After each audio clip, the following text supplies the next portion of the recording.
ছেলের চোখে ঘুম, বালিশ লাগবে, এসি লাগবে, মাথার বালিশ লাগবে। এই দেখো ঝড়ের চোটে আমাদের পাইপ দেখো হেলে কাঞ্চনের মতো হয়ে গেছে। আর আমি শুধু ভাবছি যে আমার এই গাছের টবগুলো না এদিক ওদিক ঝড়ে এদিক ওদিক না চলে যায়।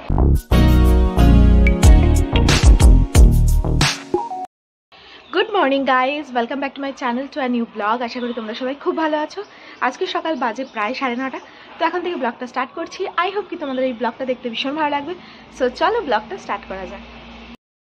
কালকে ভোরের দিকে এই মোটামুটি 3:30 থেকে যা ঝড় বৃষ্টি হয়েছে, যা মারাত্মক ঝড় বৃষ্টি হয়েছে সে আর বলার না। মানে মাঝরাত্রে মনে হচ্ছিল ক্যামেরাটা অন করি, মানে এত পরিমাণে ঝড়ের আওয়াজ। এই দেখো ঝড়ের চোটে আমাদের পাইপ দেখো হেলে কাঞ্চনের মতো হয়ে গেছে পুরো। কোথা থেকে খুলে গেছে ভগবানই জানে। মানে কি মারাত্মক ঝড় হয়েছে এদিকে। কালকে ভোর কি মানে এই 3:30 থেকে মানে কি যে মারাত্মক ঝড় বৃষ্টি শুরু হয়েছে। প্রথমে শুরু হয়েছে ঝড়, মারাত্মক ঝড়। মানে আমি ঘুম থেকে না জাস্ট লাফিয়ে উঠেছি যে এত পরিমাণে আওয়াজ কিসের। দেখি কি ঝড়ের আওয়াজ, মানে বায়ু দেবতা মানে পুরো খেপে গেছে। চৈত্র সেলে চলে এসেছিল কালকে, এত মারাত্মক আওয়াজ ঝড়ের। দেখলাম আওয়াজ হলো লাটুদের বাটি থাকে এই ব্যালকনিতে, এখান থেকে দাম করে উড়ে নিচে থেকে এখান থেকে দাম করে নিয়ে পেছনে শুনতে পাচ্ছি, কিন্তু ভয়ের চোটে আর বেরোতে পারছি না। ভাবছি যদি বেরোই আম গাছের ডালফাল যদি এসে আবার ঘাড়ের মধ্যে পড়ে। এবার রাত্রবেলা কেউ নেই, ভয়ও লাগছে।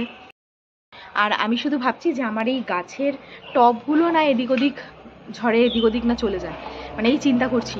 তারপর ছাদের গেট খোলা ছিল, দাম দাম করে আওয়াজ হচ্ছিল, ছাদের গেটগুলো বন্ধ করে আসলাম।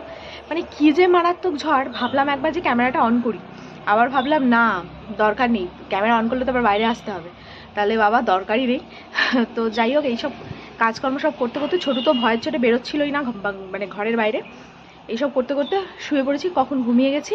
আর ফ্রিজের লাইট ফাইট সব অফ করে ঘুমিয়ে গেছি। তারপর দেখি সকালবেলা যে না, সে থেমেছে। কি পরিস্থিতি রাত্রেবেলা। তো এখন ঘরটা ঝাড় দিয়ে নিলাম, শিবটা চলে এসছে। আজকে আবার দুধ কচু পাতা নিয়ে এসেছে ও, আমাদের এখানে ছিল, এখন আর নেই, এখন দেখা যায় না। ওদের বাড়ির ওখানে ভালো আছে দুধ কচুর পাতা, তো সেটা দিয়ে হবে কচু চিংড়ি। আজকে মাম্মামের মানে স্পেশাল ডিশ, এটা খুব ভালোবাসে খেতে। তো সেটা রান্না হবে, ওটার ও তৈয়ারি করবে। আগে চাটা বসিয়ে দিয়েছে, চাটা খেয়ে নিই তারপর। এই হচ্ছে দুধ কচুর পাতা। দুধ কচুর পাতাটাকে ছিঁড়ে সেদ্ধ করে নিয়ে প্রসেসিং শুরু হবে। এদিকে মাছ রয়েছে, তো দেখা যাক। চাটা আগে খেয়ে নিই। এখন এই সোফায় এসে বসেছি। আর এই দেখো দুটোই মিলে কোলে এসে বসেছে। এটা কোলে এসেছে বলে এইটা আবার রাগ করে। লাগের কি হলো ভাই ভানু, ভাই কত ভালো, ভাই নক্কি ওই হবে, ভাই নক্কি, ভাই দেখি এই যে মুখ ভাই নক্কি ছিল, নক্কি ভাই নক্কি, ভাই কত ভালো তুমি, জিপ বাই করলে লুটি বাই। তো এই দোকানদারি করে আসলাম, আর রাস্তায় মানে লোকজন নেই বলাই চলে, এত পরিমাণে গরম পড়ে গেছে। এখনই এই অবস্থা, আর কতদিন তো পড়েই আছে, সবে শুরু। মানে কি বলবো, মারাত্মক গরম। দেখছো অবস্থা, পুরো ঘেমে অস্থির হয়ে গেছি। তো এখন সুব্রত যাবে স্নান করতে। মাম্মামার সুব্রত একটু টিভি দেখছে, কি বই ফই দেখছে, তো ওরা স্নান করে নেবে। মাম্মামের যেহেতু এখনো স্কুল শুরু হয়নি, আর তারপর আজকে তো রবিবার ছুটির দিন। তো যাই হোক, যে কদিন ছুটি পায় আর কি। তো আজকে কচু চিংড়ি দিয়ে অলরেডি একবার খাওয়া হয়ে গেছে। ও এবার স্নান করবে, স্নান করে যদি আবার 4টে 4:30 দিয়ে খিদে পায় তখন খাবে আবার। তো যাই হোক, ভালো মন্দ খাবার হলে আগেই খাওয়া দাওয়া হয়ে যায়, ঠিক আছে। এবার ঘরে যেহেতু সবাই আছে, লাটু ঘরে ঢোকার জন্য একদম অস্থির হয়ে গেছে। তো যাই হোক, আমি এখন খাবার টাবার সব রেডি করছি। ওরা স্নানে গেলে, স্নান করে আসলে তারপর সবাইকে খেতে দেবো। ছেলের চোখে ঘুম, বালিশ লাগবে, এসি লাগবে, মাথার বালিশ লাগবে, আবার যদি পায়ে বালিশ দেওয়া যায় তার পায়েও বালিশ লাগবে। ছেলে দেখো রাজকীয় কায়দায় ঘুমাচ্ছে। তো এদিকে রেডি হয়ে গেছি, এখন বাজে প্রায় 6:30। দোকানদারিতে যাব, তার আগে যে একটা ঘটনা ঘটলো, মানে মাম্মাম হচ্ছে খাবার নিয়ে বসেছে, তো এখানে একটু খাবার ছোটু যেহেতু এসছে ছোটুকে দিতে চেয়েছে। লাটু আর ছোটুর মধ্যে কি যে মারপিট শুরু হয়েছে, মানে আমি ভয়ের চোটে কি বলবো লাফিয়ে উঠে গেছি, এমন ভয় পেয়ে গেছি আমি ধরতেই পারছি না, মনে হচ্ছে পুরো ছিঁড়ে খেয়ে নেবে লাটু, এমন পাজি লাটু। দেখে মনে হয় ইনোসেন্ট কিন্তু বিশাল বদমাস।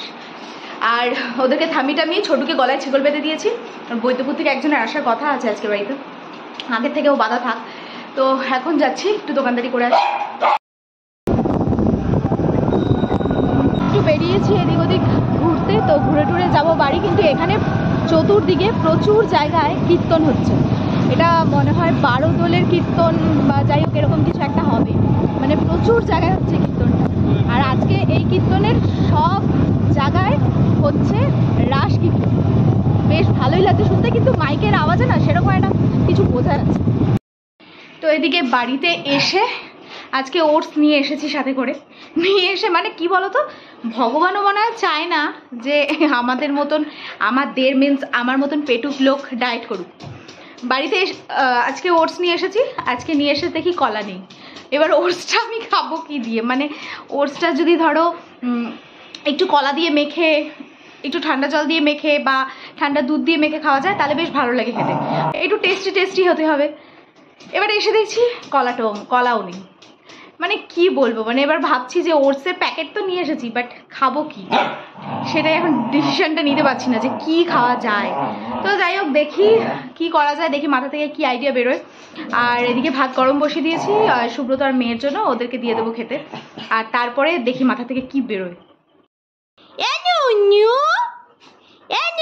ঝগড়া করিস না, দাদার সঙ্গে ঝগড়া করিস না নিউ।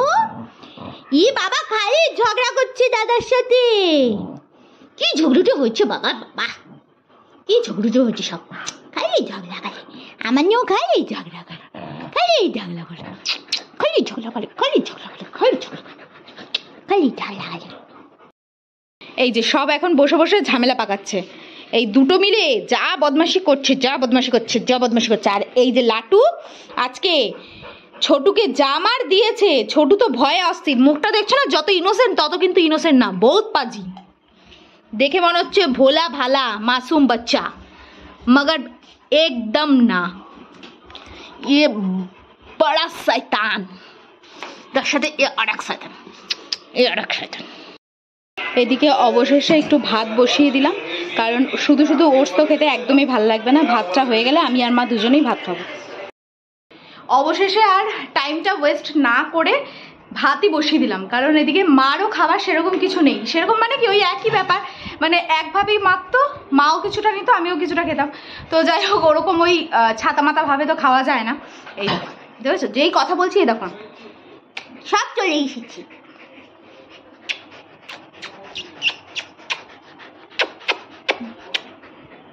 তো ভাতটা একটু বসিয়ে দিলাম, সুব্রত আর মাম্মামকে দিয়ে দিয়েছি, আর আমি আর মা ভাত খাবো। তাহলে দেখো মানে শুরু করলাম কালকের থেকে, আজকেই ব্যাগটা দিয়ে দিল ভগবান। ওফ কি যে বলি, মানে কিছু বলার নেই, মানে ভাবলাম যে কন্টিনিউ করি, ঠিক আছে কালকের থেকে ভেবে রেখেছি পুরো একটা কাঁধি কলা এনে রেখে দেবো, মানে যাতে কোনো রকম ভাবেই কালকের থেকে আর মিস না হয় ব্যাপারটা। সকালেও ভেবেছি ব্রেকফাস্টে ওটসই খাবো। এবার সকালে ঘুম থেকে উঠলে সেটা বোঝা যাবে, কালকে আবার সুব্রত মার্কেটে যাবে, আবার তাড়াহুড়ো করে সকাল সকাল ঘুম থেকে উঠতে হবে, অনেক কাজ আছে কালকে। তো যাই হোক ভাতটা হতে থাক তারপর খাবো। তনু কত ভানো চেনে, ছুঁয়ে বলিতে কত ভানো চেনে আমার তনু। তো এদিকে খাওয়া দাওয়া করে আসলাম, আর আজকে রাত্রিবেলা যাই হোক ভাতই খেতে হলো, আর কিছু করার নেই, মানে সত্যি কিছু করার ছিল না, কিচ্ছু ছিল না ওটস ছাড়া। তো যাই হোক খাওয়া দাওয়া করে সমস্ত রান্নাঘরটা পরিষ্কার করে আসলাম, আর চতুর্দিকে কীর্তন হচ্ছে, মানে এত ভালো লাগছে, মানে মোটামুটি ধরো আমাদের এলাকা থেকে শুরু করে পুরো চারিদিকে প্রচুর কীর্তনের আওয়াজ শোনা যাচ্ছে। আজকে সব জায়গায় একই দিনে রাসলীলা হচ্ছে, মানে দারুণ লাগছে শুনতে। তো যাই হোক আজকের ভিডিওটা তাহলে আমি এখানেই শেষ করছি। যদি কিছু ভিডিওটা ভালো লেগে থাকে then to like comment share and subscribe. দেখা হচ্ছে নেক্সট ব্লগে, ততক্ষণের জন্য খুব ভালো থেকো, সুস্থ থেকো, আর অবশ্যই ওয়েট মিনিটের সাথে থেকো। সো চলো আজকের মতন tata bye and good night, জয় রাধে রাধে।